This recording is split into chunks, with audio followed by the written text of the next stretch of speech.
What's going on, everybody? Welcome back to another episode of the Burning Hammer podcast. I'm your host, Mark Izzo, and alongside me, as always, is your other host, Dillon O'Brien. Dillon, how are you doing? What's going on? I'm so excited to be back on another episode of the Burning Hammer podcast. This is just a great podcast. If it's pretty much, I don't. Last time I checked, it was the only professional wrestling podcast in the world.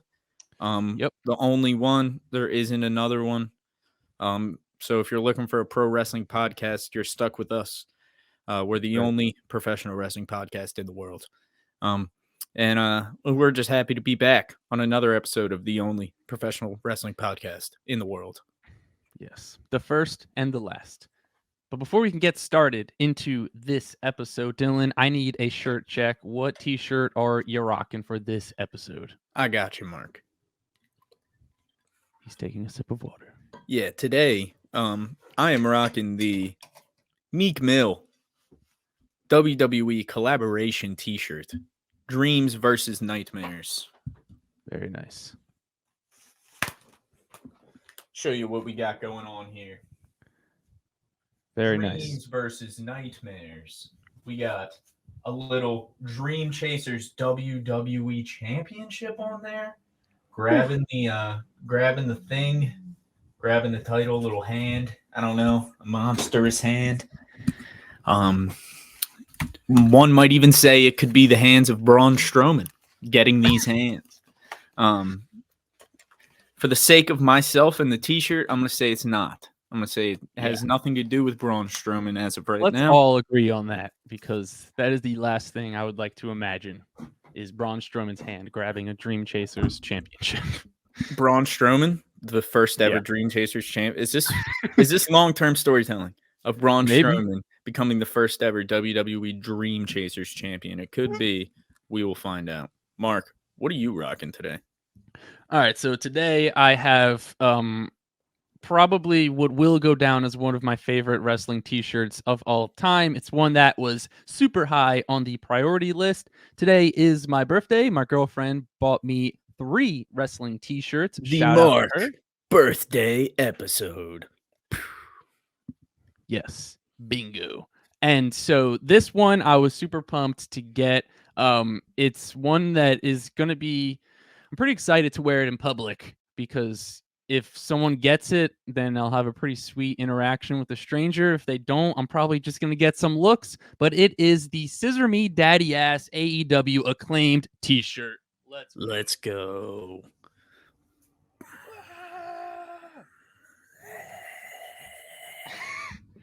No, yeah, and their promo last night was just fucking hilarious as usual. Yeah, which we'll get into that in a little bit. It's funny because every time I watch Dynamite and the Acclaimed are on, and I'll make my girlfriend watch it with me, whenever the Acclaimed pop up, I always make her scissor me, and she's always very uncomfortable doing it. Hell yeah. But she does it anyway, and that's love. But that is. Before we can get started, she even got you a t-shirt. This episode, that's right. So now she's going to be scissoring me even more. But before we get started in this episode, the best way to make to date with the podcast is to follow us on all of our social media.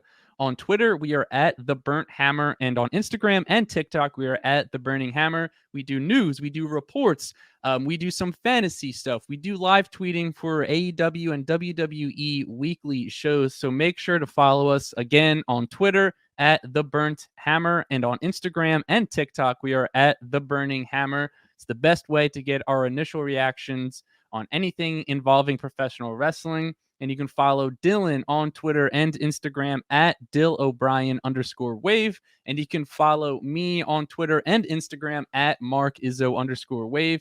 That is a great way to get our initial reactions. Plus, you will know when we release and publish new articles we write for Vendetta Sports Media. Make sure to follow Vendetta Sports Media on Twitter at Vendetta VSM, and you can follow them on Instagram and TikTok at Vendetta Sports Media, and check out vendettasportsmedia.com to get all of your sports reading news, anything regarding any sport They got it covered. Me and Dillon cover professional wrestling over there, and we do previews for AEW and WWE weekly shows. We do results and reviews. We do early match card predictions. We do news reports. Dillon does weekly rumor roundups for WWE and AEW. And we do some fantasy stuff as well. So make sure to check out vendettasportsmedia.com.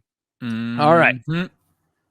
I always feel like Excalibur when he promotes the shows and he just rips through all of the cards in like 10 seconds. Obviously, I'm better than Excalibur, but that's a discussion for another day. So we're going to get into our grades for WWE Survivor Series War Games, and then we're going to dive in to some Dynamite reviews. We're going to go over some Raw reviews, and then we're going to take a look at SmackDown and Rampage. So let's get started into WWE Survivor Series War Games. Overall, this is probably one of my highest graded grades for a premium live event or a pay-per-view. It was damn near perfect, besides one match, which I'm sure you know what that is, but we will get into that once we do. But to kick it off, the Women's War Games match kicked off the night, and it was a hell of a match. Dillon, let's go over this match.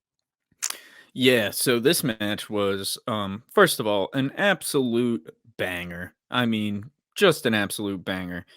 We had it was announced that did we know the final member when we made our predictions or no? We did not. They We did announced it not. on On SmackDown. SmackDown, So and we it was, did not know who it was. yeah, we did not know that it was Becky. So Becky Lynch made her return. First of all, so good to have Becky Lynch back. She truly is like top tier as far as talents go in wrestling. She's one of the faces of the company, so it's just so good to have her back on television. As someone who watches Raw very in depth and has to critique it and has to watch it from a very critical standpoint every week, Becky Lynch is good for me because it means it's more entertaining and I get to watch more. I get to watch better shows, basically, because if Becky Lynch is on your show, it's a better show. For sure. It's pretty much as simple as that. So start with that. So good to have Becky Lynch back in this match. I will just go.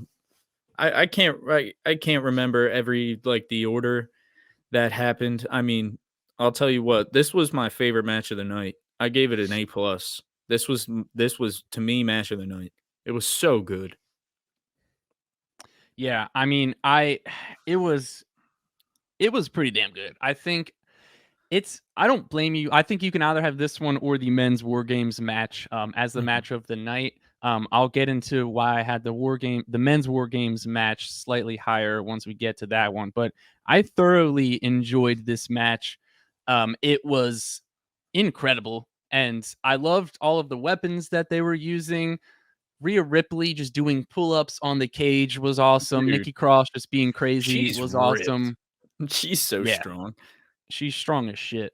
It's pretty damn incredible. And so, the Burning Hammer podcast, we love Rhea Ripley. We'll always give her her flowers. She looked really good. One thing I did take away was Dakota Kai got wrecked throughout the match. I remember I was watching, my girlfriend watched that match with me, and I just remember just like the one thing I really took away was how much Kai just got fucked up in the match, which was awesome. There was a ton of really good spots. I thought that Mia Yim. Go ahead. I was just gonna say, I think the thing that did it for me, that pushed it over, that made it match of the night for me, was I think I'm just a sucker for big spots, and I think this match just had so many memorable spots, several memorable spots. But sure. Go on, and Mia Yim looked really good. We had that awesome Asuka and Io Sky stare down, which was sick. Rhea Ripley broke the ladder. I don't remember exactly what move she did, but I believe she did something to Mia Yim, and they snapped the ladder in half. Yeah, and it was similar to I guess you would almost even call it it was like a Piper's Pit almost, you know what I mean? Like when they have them like that, but she did it into the corner. Yeah, and the ladder was leaning. Yeah, Yeah, when usually the the ladder ladder's doesn't positioned like break. that, they'll bounce off of it, and Yeah. I was watching it with my girlfriend, and I watched it, and I was just like, "Holy shit, like, the ladder No. broke, like, it never breaks." They usually Yeah, just bounce off of it. yeah, when that happened, I, like, looked at because I was watching it with, some of my siblings, actually, and I just remember I, like, looked over at them, and then because we were all I was watching it with a few of us, and, when that happened, we were like, "Ooh!" And then I was like, "Dude," I was like, "Dude, I don't think that was supposed to break." Like, those usually don't break, you know what I mean? Usually, they set it up, Yeah, like, between, like, the ring and the barricade or something like that, they'll break, um, and but, like, even not then, it's against pretty the rare that they yeah, break. but yeah, and it's usually when somebody's laying down on it and, like, jumps through it, you know what I mean? Yeah, Um, but it usually takes some power to, like, get it, but, for like, sure. I'm not saying there wasn't a lot of power behind that. It was just crazy. Just didn't expect Yeah, it to break. it just shows how much force that Ripley had Bro, when yeah, applying and that I was move just that she like just sent her through the freaking yeah, ladder. that's what, my girlfriend was convinced that she was like she said that she almost feels like that was supposed to be, like, the finish was supposed to be, like, right after that or something like that, but when that happened, they were like, "Holy shit, like, we can't, like" you know what I mean? They were like, "We have to just, Yeah, like, kill some time because of how, like, crazy that spot was," which I thought might have been, like, a good point. yeah, it's What definitely other worth bringing dude up. yeah, dude, what other spots? Like, Well, obviously they the have end, like, the Becky doing the ends leg drop through the table off the top of the stiff, cage, like, stiff. stiff as hell. Yeah, She's a beast. EO doing the moonsault off the top of the cage, that was was awesome. sick. Um, They used a what lot of weapons. yeah, they did. They had the kendo sticks, they had Mhm. the trash can lids, people were just getting destroyed with the trash can lids. I thought Mhm. Alexa Bliss looked strong. I thought everyone in the match really looked strong, Yeah, and I was everyone in the trying match to, got like their chance to shine. yeah, and I was trying to, like, explain it to my girlfriend, just, like, how high the WarGames cage is, because you just watch Io Sky do a backflip off of it, and it just looks like it's nothing, and I'm just, like, trying to explain, I'm like, "You it's, like, hard for you to understand just how high that cage is, like, Yeah. it's so high, and just to do, like, a backflip off of it Dude, is like, me and you insane." have stood on the top rope of a wrestling ring. That's high in Yeah, the air. The top yeah, rope is high in the air. Like, yeah, it is and that ring was only, like, 2 or 3 feet off the ground. yeah, exactly. Like, we're in a ring that was 18 inches off the ground. So, like, in a like, dude, she's at least 20 feet in the air. Like, you know what I Yeah, mean? Like, it's insane to it just, was like I'm just saying, do you know how many incredible. do you know, like, how much that's what I mean, like, I'm not that people listening to this podcast, I'm assuming, would not have any hate on pro wrestling, but I'm just saying, that's why it gets me so mad where, like, people hate on pro wrestling for certain stuff. I'm just like, "Dude, do you know how hard it is to train your body to be able to just allow yourself to do a backflip off the top of a cage, knowing you're, like, not landing on anything good?" You're Yeah. just like, "No" you know what I mean? Like, Yeah. it's just insane, like, I don't like to just train your body to just be like, all right, I'm gonna jump off the top of this and just like not kill anybody. It's crazy. Yeah. It's really hard to do. Io Sky Yeah. doing a moonsault off the top is probably gonna be a War Games tradition now. She did it at Yeah. in the NXT one too. So Yep. Yeah, and like we said, the finish was pretty incredible. Becky Lynch hitting that leg drop, it almost looked like she was doing the senton like we've seen Liv Morgan do it, yeah. but that's, like, kind of how stiff it was because she just landed her ass, like, right on probably Well, someone's yeah, I rib. was gonna say. So I thought it was a senton at first too, but I think slow motion, I will give her more credit. I do think it was more leg than, like, I Yeah. originally thought it was. Um, but yeah, it was stiff. It Yeah. was It stiff. was incredible. Yeah. Regardless, the Oh, whole it was match such a was good finish. incredible. And we were wrong, by the way. Um, We were wrong. We were wrong yeah. on our predictions. Um, We were and wrong a it lot. yeah, Not a we good were night wrong a for the lot. Burning Hammer It was not a podcast. good night for the predictions. Um, and but we were wrong because we were just wrong about like I didn't think that I don't know.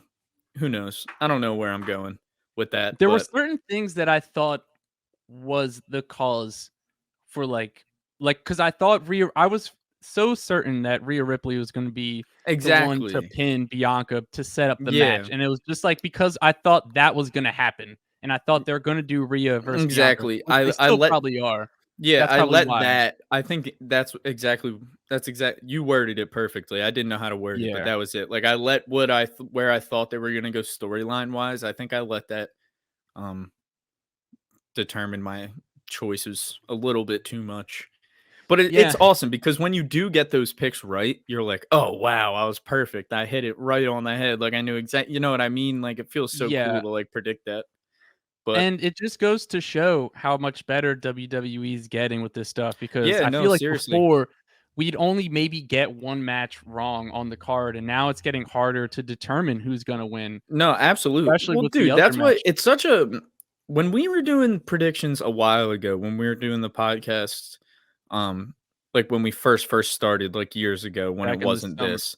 Yeah. Oh, let's talk balls? Yeah, when we were doing Let's Talk Balls, I remember we were doing predictions, and I felt like we were just, like, never wrong. Like, that was Yeah, just, like that was, like, a few years ago, that was pre-pandemic too, actually. So that was yeah. it was probably like 2018, 2019. So that was like right before pandemic era wrestling, which was a pretty fucking awful time in wrestling. Wasn't very It good. was bad. It was bad Um, for sure. but yeah, on top of that, it was just so goddamn predictable. Like, just Yeah, so cause predictable. and we'd have, like we would do the predictions, and we would just agree so much because it was so easy to tell. Like, there Exactly. was times where we wouldn't disagree on one because we just both knew, and we felt so confidently Exactly. about who was gonna win, and we were right most of the time.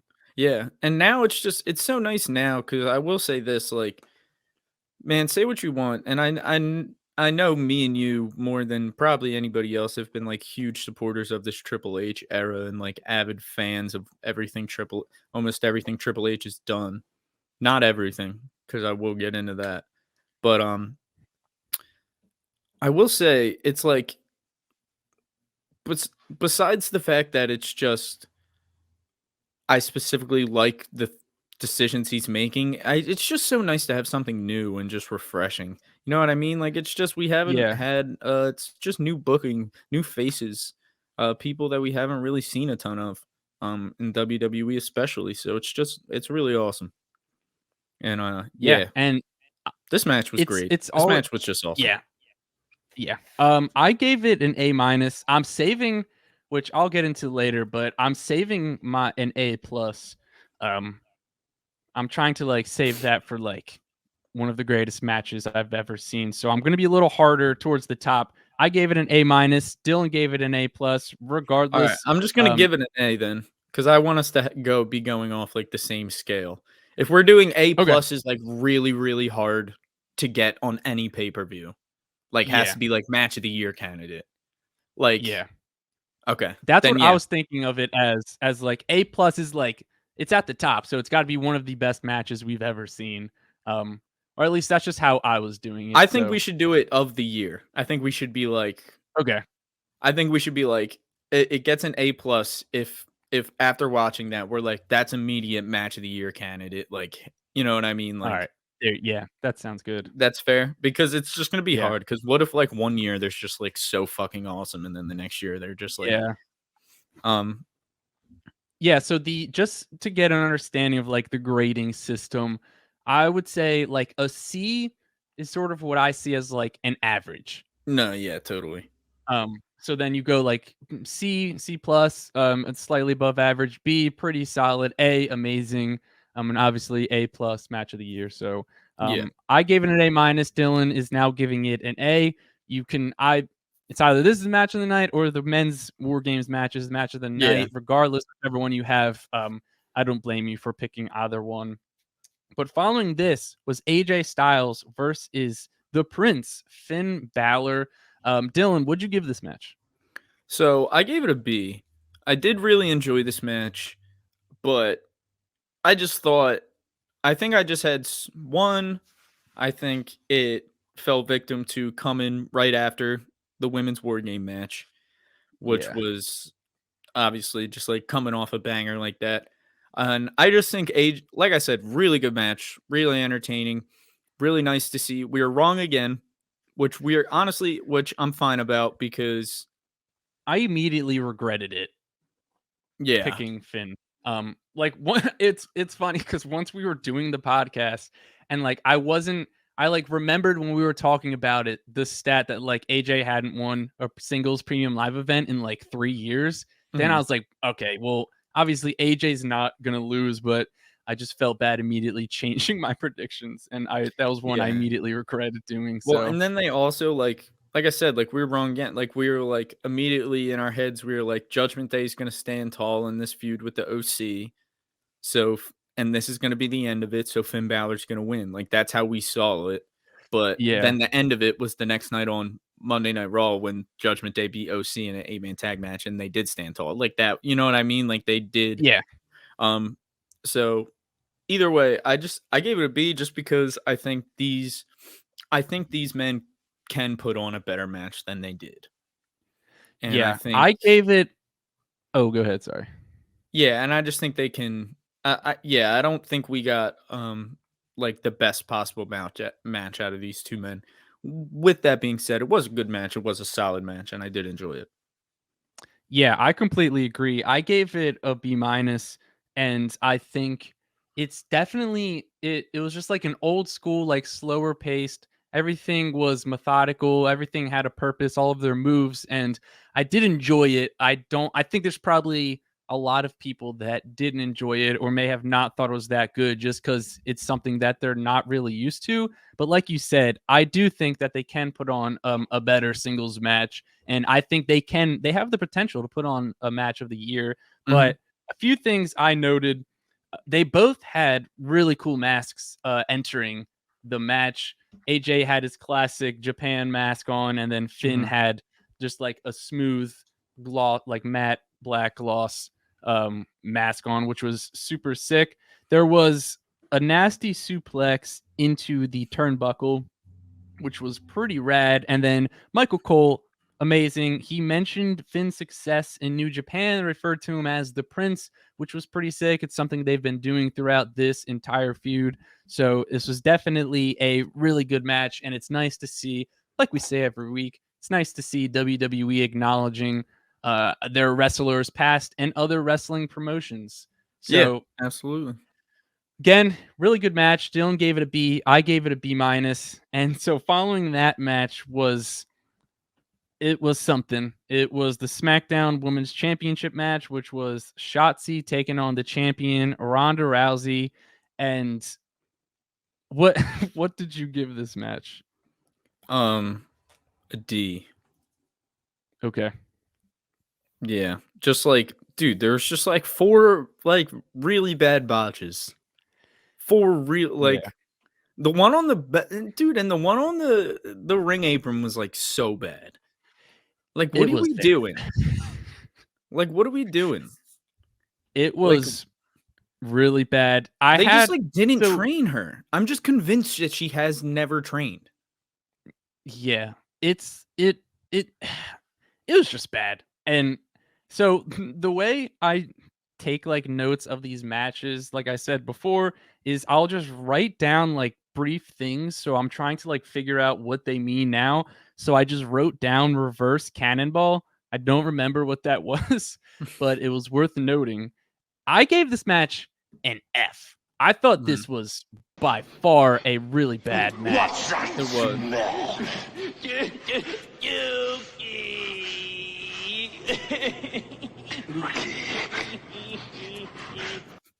Bro, that like scared me. I like didn't know what was going through my headphones when it first came on. Yeah, this match was dookie. I really don't even want to talk about it that much, but it's just like this is definitely a blemish on the Triple H regime. And it's just like watching this match, I'm just what's going through my head the entire time is like, this is the person we took the belt off of Liv Morgan to put on. Like, we Mhm. took the belt off of Liv Morgan to put it on Ronda Rousey, and it doesn't make sense. It's not working out. Something isn't working. And Mhm. I know probably giving Ronda a lot of hate. We've been very critical of her work, especially me. And I just feel like it's deserved. Like, I'm not trying to be a dick, but it's just obviously she needs some work, and whether that's just having her train, like you said, you're convinced that she never has been trained, and I just think, like, she doesn't know how to bump. She doesn't know how to take bumps. I know how to yeah, take bumps. I know how to take bumps because I looked it up on YouTube. Like, you know what I mean? Like, she doesn't know how to bump.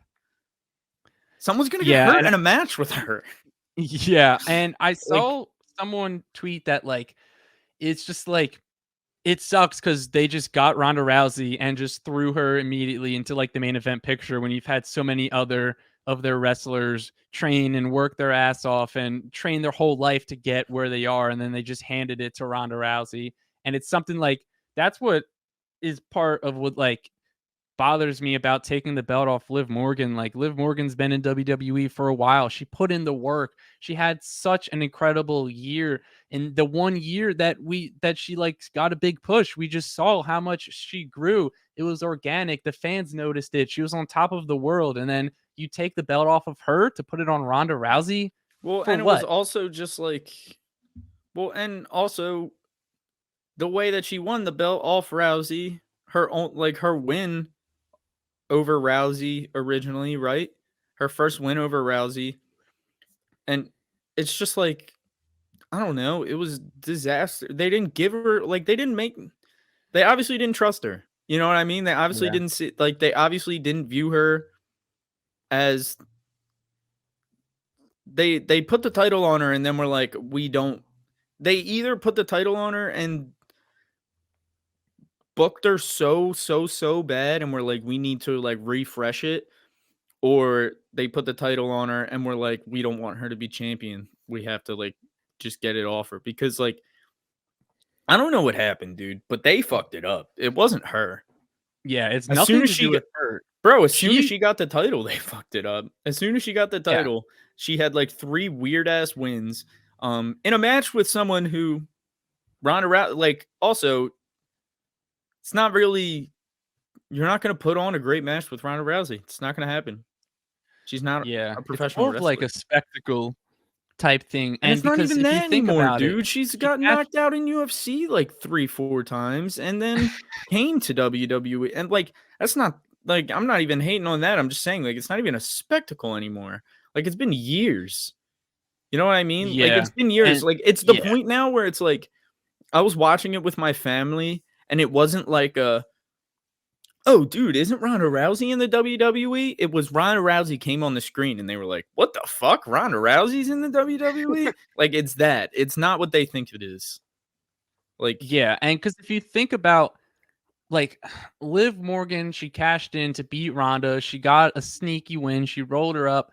And then she had another match against Ronda where she did tap out. The ref didn't see it, but ultimately she won. So she should have lost that match. She barely beat Shayna Baszler, and then she just kind of got fucked up at Extreme Rules and lost the title. So, and then and it's just to been put it gone pretty on much Ronda, ever since. and like, why? What has Ronda like? There hasn't been a solid feud. She had the open challenge. She challenged, or she now Shotzi is the number one contender. She just fucked Shotzi up in an awful match. Like I said, I gave it an F. That's the first time I've ever given anything an F.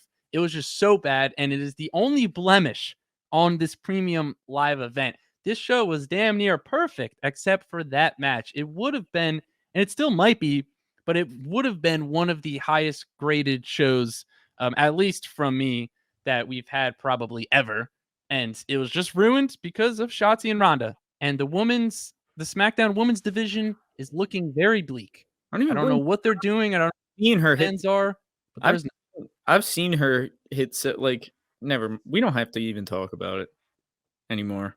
Kind of just over it. We should talk about a good match. Yeah. Yeah.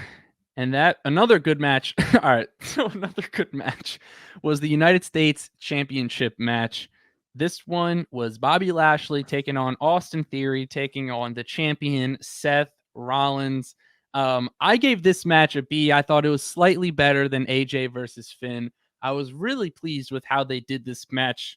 And there were a bunch of really good spots, but one thing I did want to point out was I don't know if it was intentional, but Theory came out to like a Beyblades ad. on the Dude, big jumbotron no, behind him. yeah, that was like all over Twitter. They were like, bro, like I think WWE just used his thing They as just like an fucked it up. advertisement. Like, Oh, cause like, okay. I was weren't you trying to figure watching out if it? it was on purpose. Didn't you see the thing that it was like? Well, Michael Cole said something. And he was like Beyblade Quadron. Yeah, I thought it was on purpose. No, It's that's just what I'm weird. saying. Like it It's was on just really purpose. weird. Like I don't think it was Austin Theory's idea. I think it was they were like, "Yo, we got to throw this ad out during your."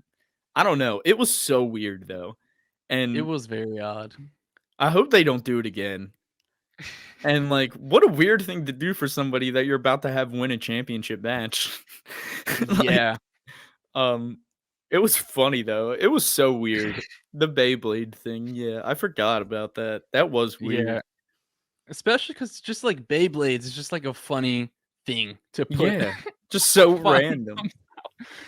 What did you give this match? I gave it a B plus. I agree with you. Like you said, slightly better than AJ and Finn. I really enjoyed this match. I enjoyed the finish actually. I think the way Theory won was. I don't hate the way Theory won, honestly. This is the match that won me what is rightfully mine, the predictions title. Yeah, this match is the one that put me one up on Mark to bring back the predictions title back home with Dillon. Well, the one the one I stole. Anyway, yeah, I thought this was a very solid match, and with the way that it ended up playing out on Raw, it looks like Lashley's probably going to be out of the feud now. But I gave it a B plus, and it looks like we're going to keep getting Theory versus Rollins. And you know what? I am kind of happy with the decision to put it on Theory. Just because of this, just because of this point specifically, that the last 3 weeks, Theory has been better than he has been the entire time he's been on the main roster before that. So it's like, if you really want to push him, like, fuck it. Like, right now, he's the hottest he's ever been. So just do it now. Like, you know what I mean? Like, I know it seems like they're like, it's quick, but he's like also on a really good trajectory right now. Just do it now so it doesn't die out almost. You know what I mean? And then if it does not work, you can always just have Seth beat him to get the title back. You know what I mean? I'm definitely not mad at the fact that he won. I think it should have either been him or Seth. I think I'm more a little sad that Seth doesn't have a title now, but I'm definitely not angry with the result. Mm-hmm. Yeah, and I do think it was a really good match. Yeah, and that's usually it's sort of how we predicted it was going to happen, is like Lashley was in control the entire time, and then someone's just going to get like a sneaky win. And we saw it with Austin Theory sort of falling on Seth. Or did he pin Seth or Bobby? Why can't I remember? He pinned Seth. Okay, that's what I thought.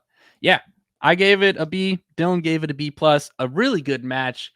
Just like almost every match on this card, but the best match of the night, in my opinion, was the men's war game match. It was the Bloodline taking on Team Brawling Brutes, which was Butch, Rich Holland, and Sheamus, Kevin Owens, and Drew McIntyre. I gave this match an A. I thought it was slightly better than the women's match, just based off the storytelling that went on throughout the match and what ultimately ended the match. Again, incredible match. It was probably one of the best men's War Games matches that they've had in WWE, including the matches in NXT. And like I said, there was a lot of really good advancements in the storyline with the Bloodline. We saw Jey Uso enter the match first, and then I believe it was Jimmy was going to enter next, but then Roman Reigns wanted Sami Zayn to enter to work out their beef. Obviously, they had a disagreement, but they ultimately just got it resolved. First of all, Roman Reigns just sitting on a steel chair in the cage. Yeah, awesome. Dude, it was so awesome. Yeah, and just like looking and pointing, just like not even saying anything. Yeah, dude, it Yeah, was great. and they had a lot of really good. I think. Wait, they had the segments on that show, right? On the Hmm. premium live event, What are you talking? with Jay and Roman. Yeah, that Yeah, was that. yeah. Sorry, I couldn't remember if it was Raw or not. So they had really good segments backstage leading up to the match, which Jay was telling Roman about what happened with Sammy and KO, which I believe was on SmackDown, and how Sammy lied to him. Um, and then Roman was like, "I'll talk to him. I'll look him in his eyes, and I'll be able to tell if he's lying." And then he called Sammy in, and then they talked, and then Sammy admitted to lying to Jay. Um, but just like promised Roman that he is with the bloodline. And you can tell like Sammy was actually almost crying just talking about how much the bloodline meant to him, which was awesome. That entire thing was incredible. And it ultimately led to a really good moment in the match. But before we get more into it, what did you grade this match? I gave it an A as well, so I'm gonna give it the same grade as the other one. But I would say like if this is a 96, then the other one's probably like a 97. I don't know. Like I just thought the other one was a little tiny bit better. But it's weird because I'll tell you what, storytelling wise, this might be one of the greatest matches I've ever seen as far as telling a story goes. Like because Yeah. I mean, from front from front to back, it was just amazing. I mean, the bloodline obviously got the win, and the way it happened with Sammy, looking Roman in the eyes and giving him a hug, and then uh, giving his former best friend Kevin Owens a vicious, vicious haluva kick, and then catching him in his arms, looking at Jey Yeah. Uso, looking at his best friend, lays him on the ground, says, "Here you go," puts him on, presents him to Jay, and Jay picks up the win for the Bloodline. And he fully turned his back on Kevin Owens and joined the Bloodline. And just how it started between like the beef and dude, it was just awesome. I mean, like that moment with Sammy and Jay hugging at the end, like that's gonna be Yeah. remembered forever. That's gonna be go down as like such a great moment in WWE history. Like when the Bloodline goes into the WWE Hall of Fame, like that's gonna be amazing. You know what I mean? Yeah. Overall, the match was incredible. Um, like I said, when Sammy hit KO with the shot to the nuts. And then he hit him with a haluva kick in the corner and then called him. I was like, bro, that's like our version of Yeah, Shawn Michaels retiring Ric Flair when he yeah. just says, I'm sorry, I love you, and then kicks him and retires him.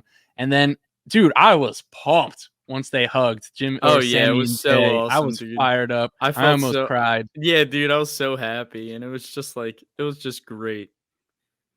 Yeah. Yeah, dude, it was awesome. And like you said, the storytelling in this match was incredible because early on when it was Sammy and Jay, they weren't getting along. Jay didn't want Sammy to help him in there, but Sammy proved time after time that he's going to help Jay. He saved Jay from, I believe it was Butch, tried to pull a move on him. He pulled Jay out of the way. And the entire time, he just kept doing um, thing after thing to help save Jay from any harm, ultimately proving that he does ride with the bloodline. And I don't know if you saw this, but apparently towards the end of the match when it was Roman and Kevin Owens and they had their standoff in KO, they were like trading blows back and forth and Kevin Owens um like slapped Roman. That wasn't planned. Did you hear about that? Yeah, and apparently it ruptured his eardrum. Yeah, Roman was pissed.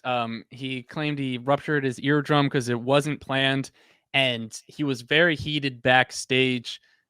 But I'm sure everything will be fine. I'm sure it's getting a bit blown out of proportion, but Well, I yeah, thought it was it, pretty it cool also in it the also moment. said that Roman was heated, him and KO like talked like and it was very quickly like worked out. Like it's not like a Yeah, thing. Like Roman was just yeah, upset about that, but they're not like beefing over it. yeah. And so just like a lot of things, it got blown out of proportion. But overall, great, great, great premium live event. I think Oh we yeah. are now it's solidified that the bloodline is gonna turn on Sammy. And Yeah, it I'm not ready feels. for it, dude. Yeah, dude, it's gonna be sad. It's gonna be sad, and it's probably gonna happen sooner rather than later. To be honest, I think Royal Rumble is. There's a chance it happens at the Rumble. What do you think? Yeah, that's what I was thinking initially. It's probably going to happen at the Rumble. I'm sure all 4 members minus Roman of the Bloodline are going to be inside the Rumble. Hmm. Or it could happen to weeks leading up to the Rumble, ultimately leading to a match taking place at the Rumble. But I mean, because you could just tell, Nah, like they're gonna do KO. They're gonna do KO versus Roman. at the Rumble, Yeah. yeah, because I saw reports, mostly just headlines, but they said that the plan for Mania is Sammy and KO versus the Usos. Yeah. That's what I saw. I saw Um, reports for that too, and that would be awesome. Yeah, that's what we said that before the reports came out a I mean, while ago. we said this like so long ago. We said this needs to happen. Yeah, and it looks like it's gonna happen. And Yeah. even like I just think the bloodline's gonna turn. Like I know I said Sammy's gonna be the one to turn on the bloodline, but I think now Well, it's the now, bloodline's yeah. definitely gonna turn on Sammy because I feel like after Sammy and Roman hugged backstage, Roman gave him a look. That was before the match, and then after and during the match, it was sort of like, are they going to turn on him during the match? They didn't, but when they were like, everyone was like standing together, Roman just sort of gave Sammy a look, and that's all you need to know because it's going to go down and it's going to be gut wrenching. Hmm. Um, But yeah, overall, an incredible paper or premium live event, excuse me, but you wanted to talk about sort of how this compares to AEW's Full Gear, which again, they're very different, but I think it is worth sort of the comparison. I What were your thoughts on like the two? Because Full Gear was a really good show Yeah, also. Full Gear was a banger from front to back. So this was my biggest thing that I just wanted to bring up was like Full Gear was pretty much full of bangers from front to back, but I didn't necessarily love everywhere they went storyline wise with it. Um I didn't love MJF not winning clean. Like I really think MJF should have won clean. I know he's a heel, but like I don't know. I'm just like I just don't get the thing of like heels have to cheat to win. Like, why can't heels just be like really good? Like why can't he just be really good and also a dickhead? Um, I don't know. Anyway, and like I kind of felt like the opposite with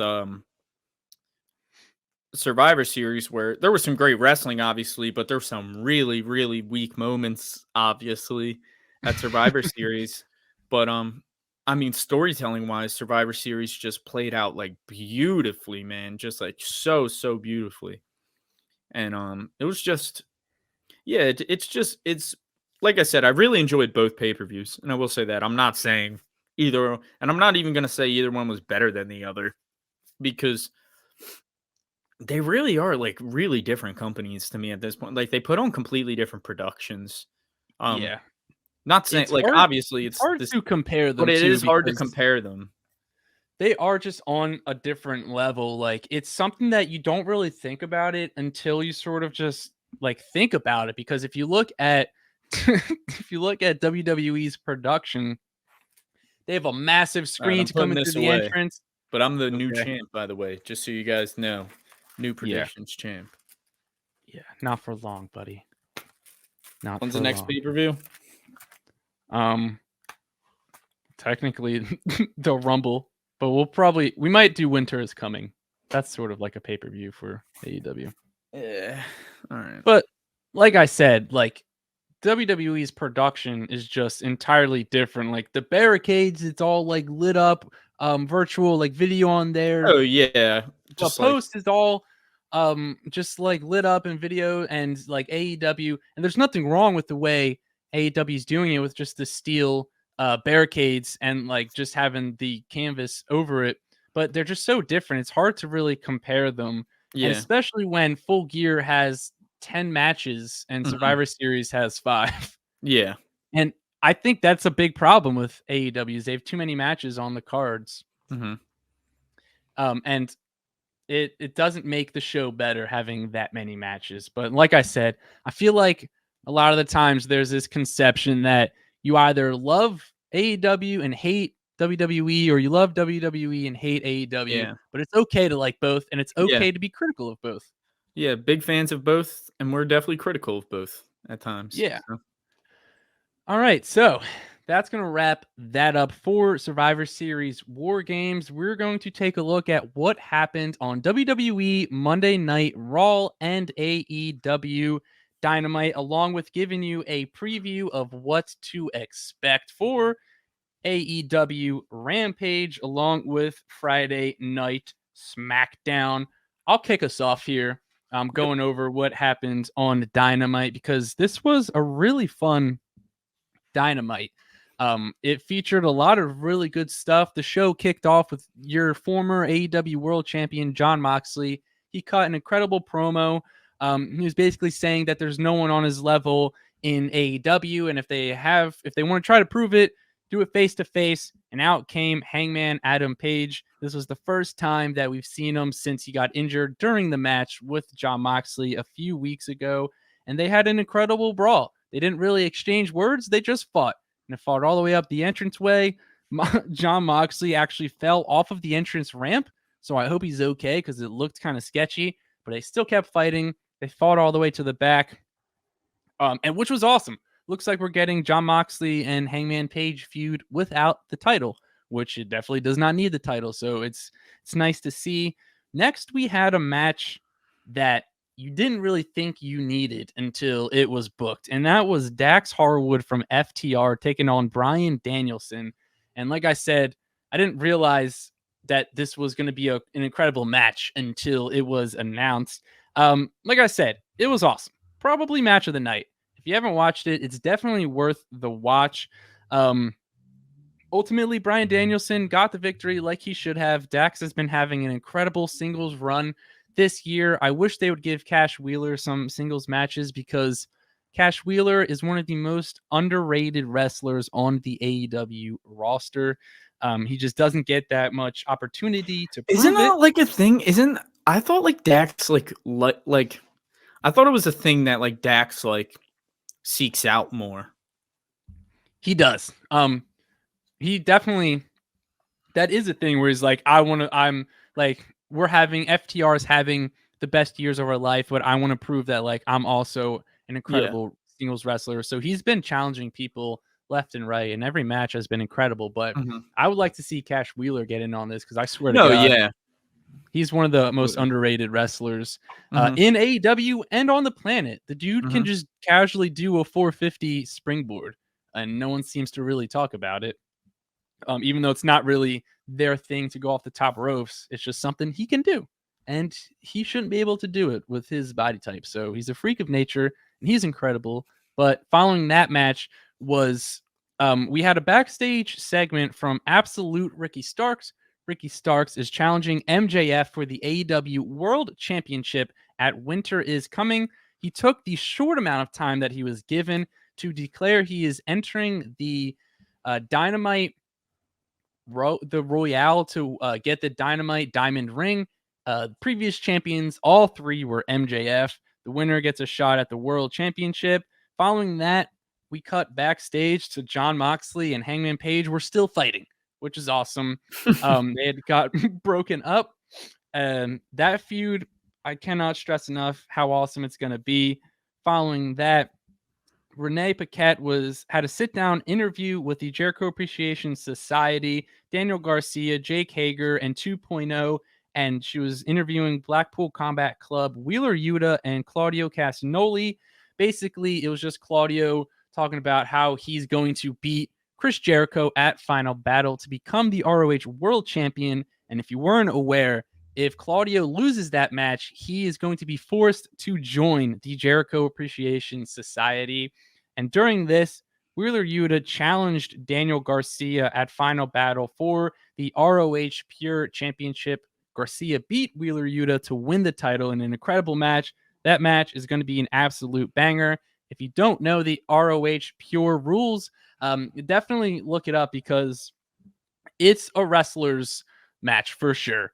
There's no closed hand strikes to the head. I believe it's like a best of falls. They have a 20 count outside the ring. Look it up. They're really interesting matches. And so following that, I we thought you had can't win by pinfall. how I thought you have to win No. by submission.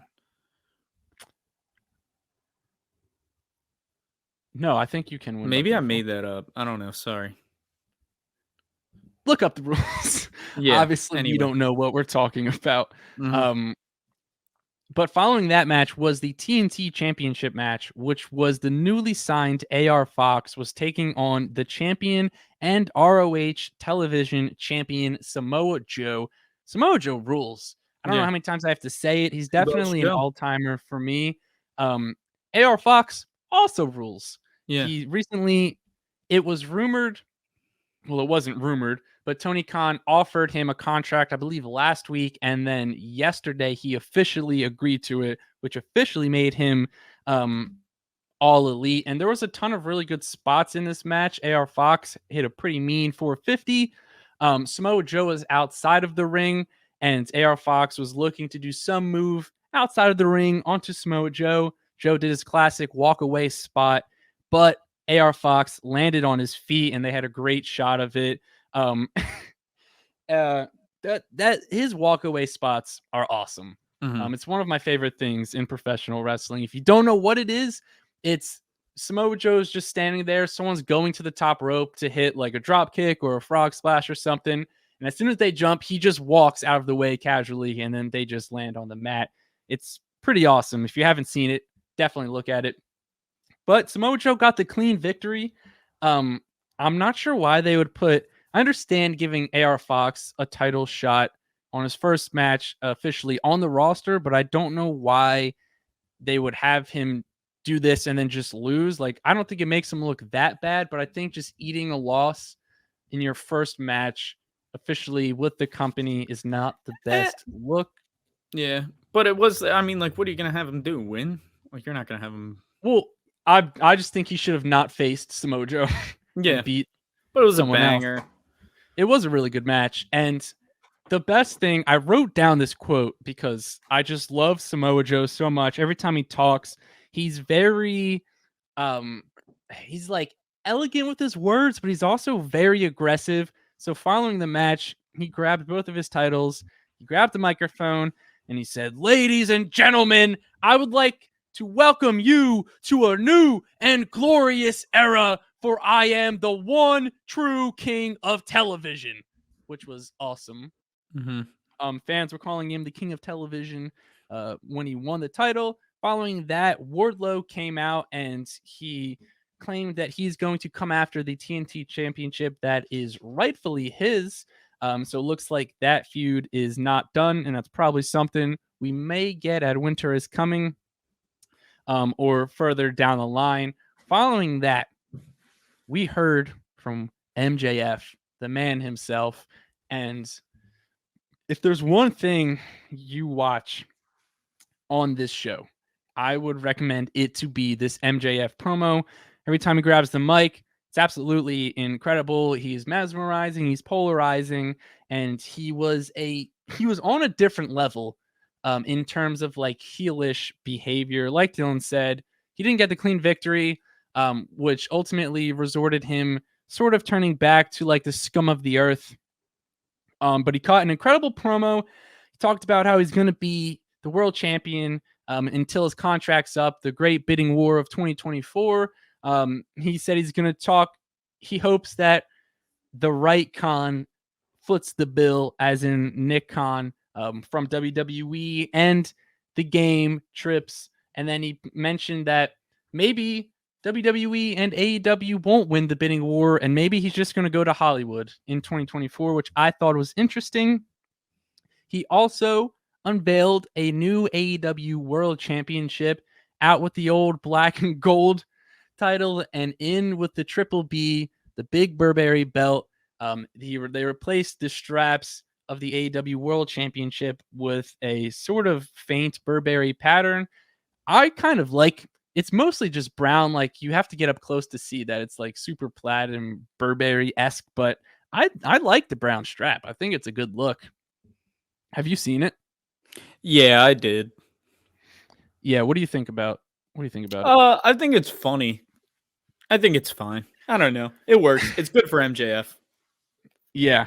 I And like it. so I thought it was also worth noting that MJF was just spitting facts, and he basically said that the title is going to get defended rarely because he is a rare attraction, and it's something I took it as him saying like I'm on the level of the top stars of like WWE, like with Roman Reigns and those sort of guys who don't put the title on the line every week or every month and they show up every once in a while. I think that's him saying that like I'm on their level, which I Mhm. thought was really important because that's something that we talked about. I think it was last week whether he was going to go to WWE or not, and you were saying that in order to hit that level, he has to be signed with WWE. So this was him proclaiming that he's going to get there while currently in AEW. And the most important thing that happened and the most breathtaking thing was he turned on William Regal. He had the brass knuckles. It was at the end of it. He was talking about how much he appreciated him, that he clocked him in the back of the head. And Regal ate shit and he sold it very well. He sold it like he just died. And Regal has had like major, I think, neck surgery. And this whole segment was incredible. Commentary did a really good job at making MJF come off as like a real scumbag. I believe it was Tony Schiavone just called him a piece of shit on commentary, which was awesome. And MJF said, I can't, I forget the exact quote, but like when Regal's on the ground, he said, "You've got a lot of work ahead of you, buddy. You forgot that you made a deal with the devil." And then he left. They loosened the ropes. They took William Regal out on the stretcher. Danielson came out to help him. The other members of the Blackpool Combat Club weren't in the arena, and they shipped them off in the ambulance. But overall, this segment was incredible. It was gut wrenching. Like I said, MJF mesmerizing on the mic, and you definitely need to watch this whole thing because it gave me goosebumps for sure. But following that was Ricky Starks taking on Ari Daivari. Not sure why this match was happening, but it's nice to see Ricky Starks get some television time, even if it is like a 5-minute squash match. Ethan Page came out, said, "I'm going to win the Battle Royal because I'm Ethan Page," pretty much. And so Starks got the win. Match was fine. It was a squash. But following that was Willow Nightingale taking on Anna JAS. Willow Nightingale recently officially signed with AEW. She is incredible. She's definitely the future of the AEW women's division. Hopefully, she goes after a title. If you ask me, as it stands right now, I think she has to be the one to dethrone Jade Cargill. But following this match, as Anna JAS and Ty Mello were leaving, we got a return from Ruby Soho. Ruby Soho and Ty Mello have some beef, unfinished history. Ty Mello and Sammy Guevara are essentially the reason that Soho was sidelined because she broke her nose very badly in a match and she like needed reconstruction surgery. So she's been out for a while, but she returned and she just beat the piss out of Ty Mello. And so following that match, we had the TBS Championship celebration, and the baddies and Jade Cargill recently kicked out Kiera Hogan. Jade came out. She was spitting facts. She was basically saying she's the biggest star in AEW. She's the biggest draw. And she's the best thing currently in AEW. And she's right. I mean, she is one of the biggest stars, but she's definitely getting a lot better on the mic. And she does have a presence like none other, male or female, in WWE. But she got cut off from a video package from Bow Wow. If you don't know the story behind this, they started off as a feud over Twitter, and then Jade Cargill interrupted his I think it was after his concert on the Millennial Tour or something, and then she confronted him, and then this was what we heard from him. He said he's going to see her real soon. So I'm assuming he's going to bring someone in to challenge Jade, but I don't think it makes much sense why your TBS champion is feuding with Bow Wow. Agreed. I don't know what they're doing. I think it just shows that they don't know what to do with the TBS championship. But like I said, unless they have a major signing to the company, in the name of like a Sasha Banks or Naomi, then they need to have Nightingale as the person to beat Jade Cargill for the TBS championship. But following that was the main event of the night. Death Triangle taking on the Elite in a best of 7 series for the Trios Championship. Death Triangle were up 2-0 heading into this match. They won dirty both times. It looks like Pac is finally getting his way with them using the ring bell hammer, but every trios match in AEW is incredible. This was an amazing match. I don't think we talked about the Full Gear because I think we did the predictions for Survivor Series, but Kenny Omega's huge. Oh, I know yeah. that's something. He looks awesome. Yeah, when he came out at Full Gear, we both were just like, holy shit. Like, he was in incredible shape. And it was funny because we were talking about how when he returns prior to getting suspended, that he just didn't look that good because he was dealing with injuries. He looked like very pale and not that strong. And then he just returned absolutely shredded. And so it's always nice to see guys getting in good shape and getting healthy. But this match was incredible, as you would expect. The Elite came out with the victory. The match started on the entranceway. The Elite attacked Death Triangle, and then they eventually made it into the ring. There's a ton of really good spots, but ultimately, the Elite came out on top. Death Triangle now lead 2-1, and I believe the next match is happening at Winter is Coming on December 14th. So that's going to be incredible. Kenny Omega cut a pretty good promo after the match. He said you can't sweep. There's not going to be a sweep when the cleaner's in town or something. Cleaner is a persona of Kenny Omega. Then he did his classic goodbye, mwah, good night, bang thing, which was much needed. I bid you adieu.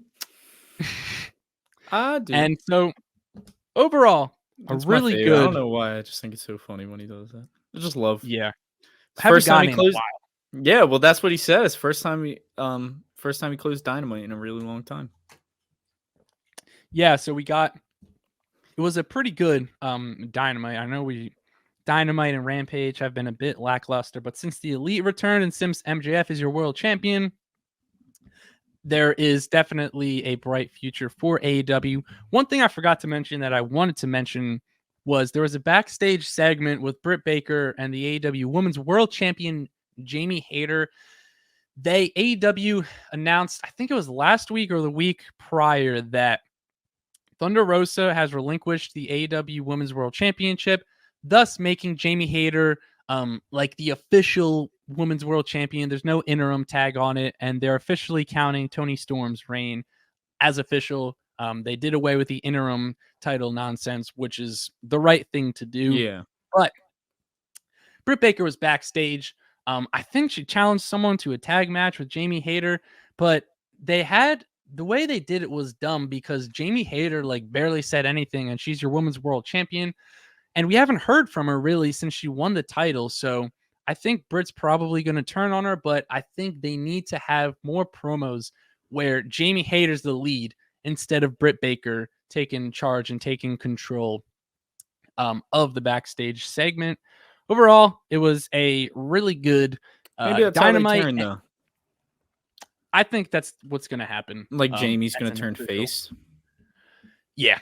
The crowd already loves her, yeah. Yeah, she's already so over. Yeah. And so taking a look at AEW Rampage, you have Athena taking on Danny Moe, you have Jay Lethal and Jeff Jarrett taking on Private Party, and you have Cole Carter from The Factory taking on Darby Allin, And you have the All Atlantic Championship match, which is your champion, Orange Cassidy, defending against QT Marshall in a lumberjack match.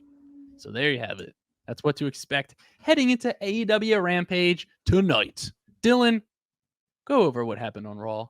I need a breather. I got you, brother. Let me pull this up. One thing I'll say real quick also is I was kind of hating on the way Cassidy was like doing his promos since becoming champ, because he's just like, yeah, you can get a shot, but it's definitely growing on me. And I did enjoy his, because they had a segment with him and QT Marshall backstage. QT was like, I'm tired of being interrupted. He's like, I want a shot at the title. And Orange Cassidy just cut him off and said, okay. He's like, all right, now I want it on Rampage. Okay. It's like, in a lumberjack match, sure.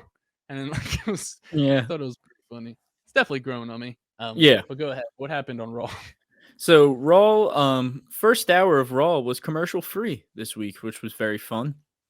And it was kicked off by the man, Becky Lynch, making her return to the Red brand.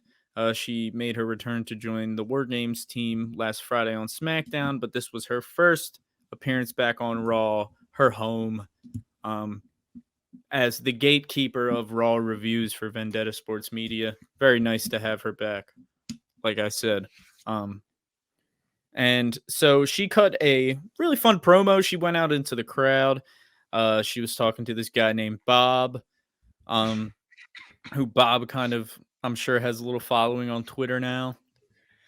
Similar to the Nick situation with Braun Strowman a few years the ago. Nicholas situation. Yeah, who tweeted that when Braun Strowman came back? Matt Cardona. I think it was Matt Cardona. He was like, "Where's Nicholas?" That was so funny. Anyway, so Becky was having a fun time cutting a promo in the crowd.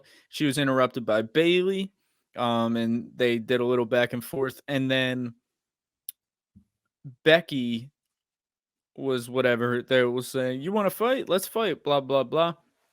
And then Dakota and Io came from behind, like through the crowd. And then it just turned into Damage Control versus Becky in this huge brawl that went up into like the concourse area of the arena, into the merchandise area. It was really cool, really fun. No one really stood tall. It was just like mayhem. It was really I heard it was awesome. I worked Monday nights. Yeah, it was so super I'm fun. Like back half it was Raw. like, and they went into the merch like when I said they went into the merch stand, like they literally went to the merch, like they were like like Bayley grabbed one of the Money in the Bank like lunch boxes and just like hit the shit out of Becky with it. Like they were just Dakota grabbed like a bunch of like t-shirts and was like throwing them at, like, I don't know, like it was really fun, super chaotic. So it looks like we're probably gonna be getting Bayley versus Becky. It looks like that might be the direction they go. But we'll see. And then next up we had Rhea Ripley versus Mia Yim was on the match card. And that started happening, and the Judgment Day came out, and the OC came out. Quickly got turned into an eight-man tag match. They probably had like 5 minutes, not super quickly, but it's probably like a 5-minute match. And then it got turned into an 8-man tag. And AJ made sure to say, he was like, I thought I finished this yesterday, but it looks like we have to finish this once and for all tonight. And the Judgment Day. The match included Rhea and Mia Yim. Yeah. Okay. But it was weird because I kind of like how they did it though, because it was like they were hardly in, they hardly got tagged in during the match because they had already been wrestling for like 7 minutes prior to that. Yeah. And then they ended up being legal at the very end, and Rhea got the win. And Judgment Day stood tall, and it looks like this is going to be the end for that. Hopefully, who did Mia Yim body slam? What do you mean? Bro, Mia Yim body slammed, I want to say AJ? Not AJ. I mean Finn. Oh, yeah. Yeah, she did. My bad. Yeah. That was sick. Yeah, it was sick. Sorry, zoned out. And then we had Street. All right, yeah. So Judgment Day stood tall, so it looks like that feud's probably over with. So it'll be interesting to see where we go from there. Um, then we had a nice little backstage promo: the return of Montez Ford and Angelo Dawkins, the Street Profits, back on Nice. Raw. Really good to see Montez Ford back and healthy. And it was just a little backstage promo between them and the Alpha Academy. Of course, as you can imagine, it was super funny. Um, like I could have sworn. Oh damn! I guess I didn't write it down. I thought they said something like really funny. I thought Chad Gable said something really funny. I'm sure he did. Um, I would bet they did. yeah. So that was just a little Too much of a load. Yeah, too much of a load. That was so funny. And then we had the Bloodline came out into the ring. Gave us a nice little promo. Sammy, Jimmy, and Jay had a nice group hug going. They were trying to get Solo involved in the group hug. We had a great picture of that, of like them group hugging, trying to get Solo involved. Solo didn't join the group hug. Solo was being a little stiff, and that makes me wonder, maybe Roman and Solo are they're going to be the main ones that like turn on Sammy. And Yeah, I then like mean, they're 'cause if you just gonna think about it, Solo was sent from the the elders. elders. So that is something I saw people saying too. Yeah, so and then we had that great moment with the group hug that was just ruined by Kevin Owens when he came out, and it wasn't ruined. I don't know why I said it like that. Really wasn't ruined. It was fine. That Kevin Owens is fine. He didn't ruin anything. And there was a great back and forth promo here. Kevin Owens said, Sammy, our careers have been linked for the last 20 years, but I don't want to team with you. I don't want to fight you anymore. I don't want anything to do with you. I just want to be done with you. And Sami Zayn said that he felt exactly the same way, and that sort of thing. And it was kind of funny because Kevin Owens went on this that whole promo, and he was just like, you could tell he was just like, I'm just done, man. Like, I'm just done doing this, or something. And then just like Sammy was like, well, that's fine, because you know what, Kevin, I feel the same exact way, or something. And it was just like, I don't know. Just agreeing with him even though he didn't want to. Yeah, he was just like, you know what, Kevin, that's fine. And it was That's just actually exactly what I was gonna say. yeah, just very funny. Yeah. So and then that set up Kevin Owens versus main event Jey Uso in the main event of Raw. And then after that, we got the Street Profits taking on the Alpha Academy. Really good match. So good to have more than one proper tag team. In the Raw tag team division. It's been nice. The Alpha Academy have literally been pretty much the only tag team on Raw. So it's nice to have. It's literally they just go either in singles matches or like against a random put together team every week. And then so it was nice to see them against an actual team.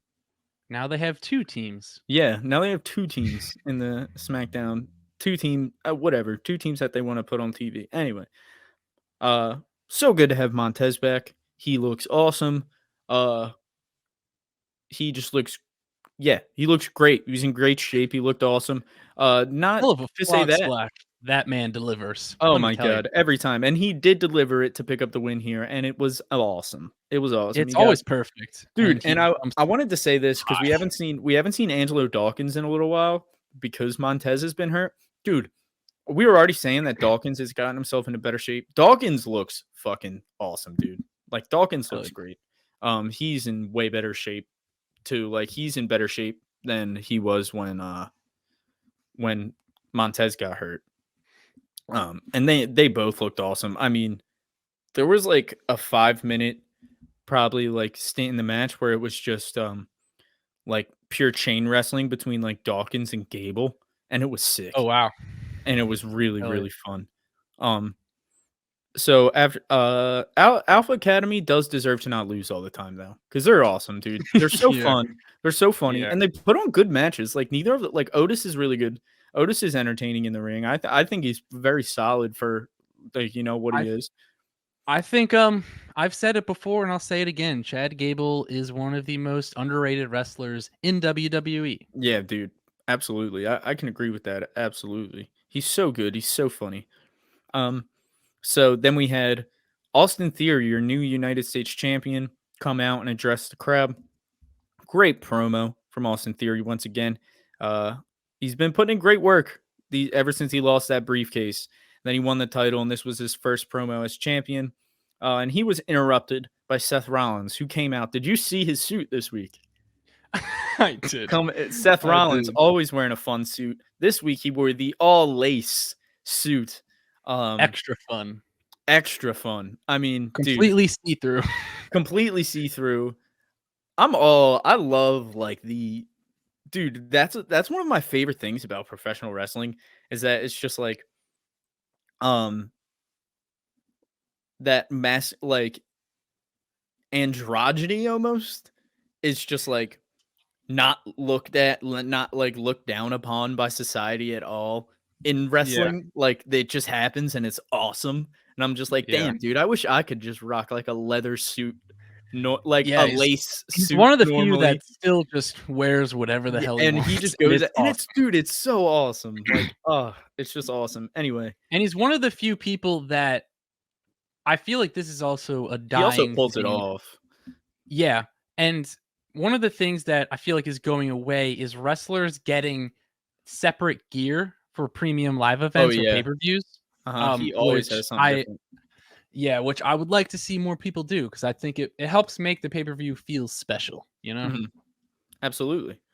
And then so he was interrupted by Seth Rollins, who came out and had a really great line.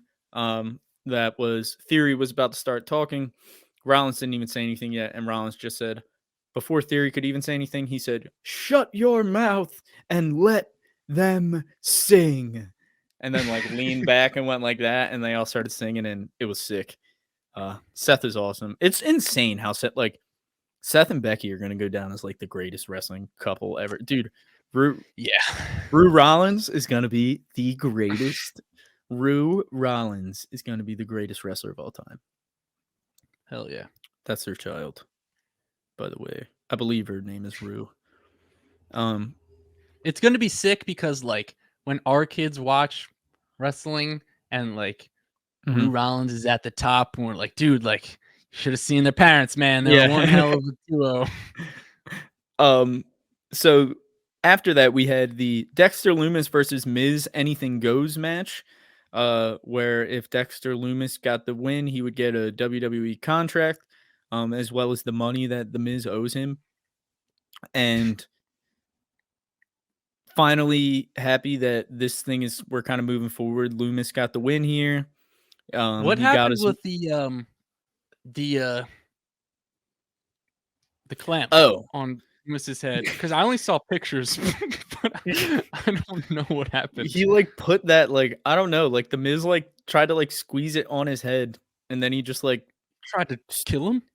I don't know, dude. It was weird. Like it just got like put on his head and then he just like stood up and was like I don't know. It was just weird. Like It's a funny the Miz, visual for yeah. sure.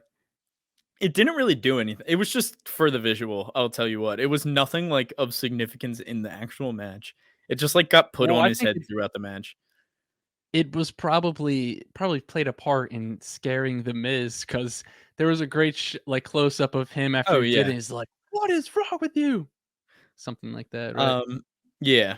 But anyway, um Dexter Loomis got the money and was giving it away to kids in the crowd, was giving away $100 bills to kids in the crowd, so that was cool. Um, hopefully that's over. But Dexter Loomis officially on screen has a WWE contract.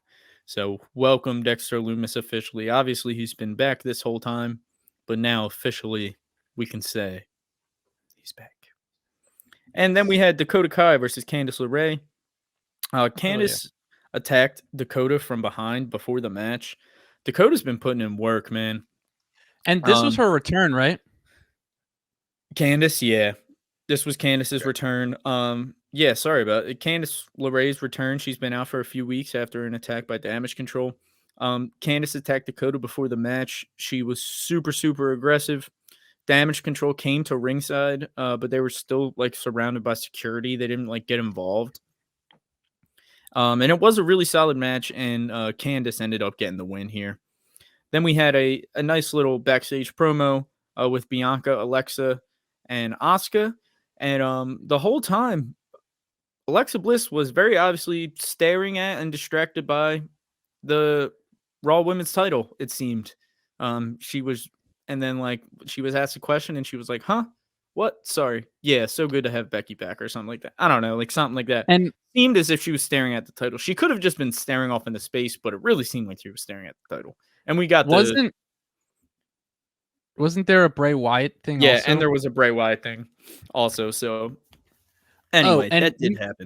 I wanted to mention during the WarGames match, one of the popular predictions was that Alexa Bliss was going to turn on Team Bianca, and she came out. And this may be nothing, but it's probably something. She came out. She had black lipstick on and black eye makeup, which is what she wore when she was with Bray Wyatt. So I thought that was definitely something worth noting. Very interesting. And then the main event of Monday Night Raw was Kevin Owens versus Jey Uso. This was a really good match. Jey Uso's main event material, man.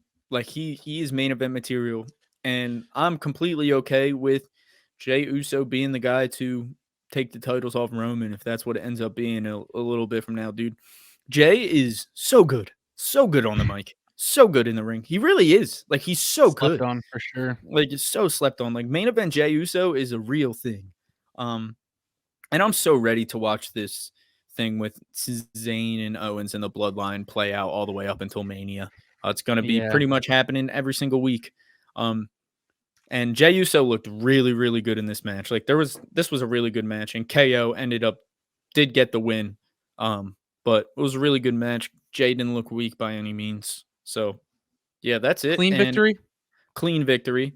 Nice. And there's no matches announced as of right now for SmackDown, but I think they have the finals of the World Cup, if I'm not mistaken. Yeah, they who do you think is gonna win? It's Ricochet against Escobar. Yeah, probably Escobar. Yeah. It's funny because I when it was Strowman against Ricochet last SmackDown, and I was just like, damn, bro, I feel like they're really about to have Braun Strowman win this tournament. Yeah. Because I thought he was gonna beat Ricochet. But Ricochet ended up beating him, and I think that was Triple H saying, "Don't say that dumb flippy flopper shit again." Yeah, that was a punishment for that. Nice to see Ricochet get some success, and he's also very underrated. I can't believe they haven't pushed him to the main event level yet, because that dude is a freak in the ring, you know? Absolutely.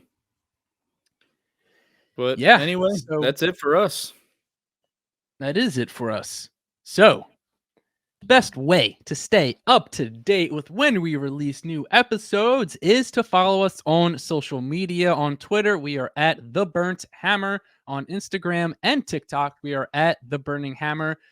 We do news, we do reports, we do rumors, everything like that. It's the best way to stay up to date with anything and everything in the professional wrestling world, along with getting our initial reactions to things. You can follow us on Twitter and Instagram at DillO'Brien_wave, and you can follow me on Twitter and Instagram at MarkIzzo_wave, and make sure to follow Vendetta Sports Media on their social media.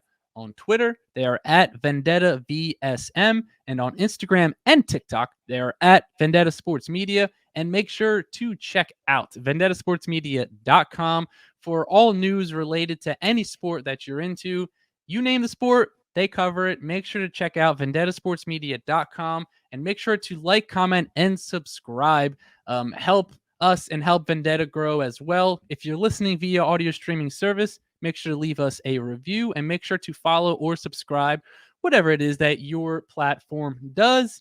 I'm Mark Izzo. He's Dillon O'Brien, and this has been another episode of the Burning Hammer podcast. We'll catch you next week.